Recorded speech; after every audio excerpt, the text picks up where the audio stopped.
So far we talked about creating an environment to help neurodivergent kids succeed and helping with problem behaviors and things like that. But you should know that not every neurodivergent kid shows problem behaviors.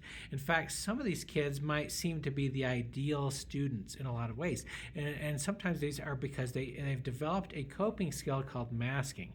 Now, I'm an autistic ADHDer also, and I didn't discover it until much later because I have high masking things going on here. Now, what that means is I have learned to study people and watch them and then try and copy their behavior so that I fit in. But it takes tons of energy, and I'm constantly exhausted because of it.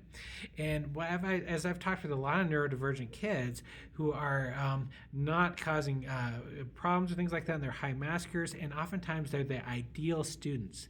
They get good grades, they're doing well, they seem to be perfect kids, and the fact is they're really struggling inside. These kids still need support even if they're not showing problem behaviors. I asked them one time I had a couple girls come in and talk to me about this before, and I said, have you ever noticed you're just exhausted all the time? They said, oh my goodness, I didn't realize that was because of that. I thought it was just because I wasn't sleeping well or things like that.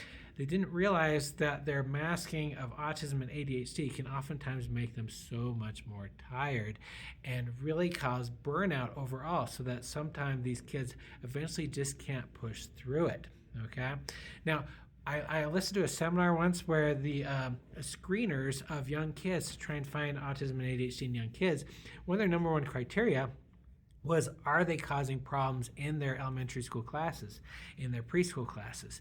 And the fact is that catches some kids, but it's going to miss a whole lot of others. Now, ADHD girls in particular tend to show these masking behaviors and are oftentimes perfectionistic, high achievers, and may be doing great in school but are on the verge of burnout and are barely hanging on by the skin of their fingernails.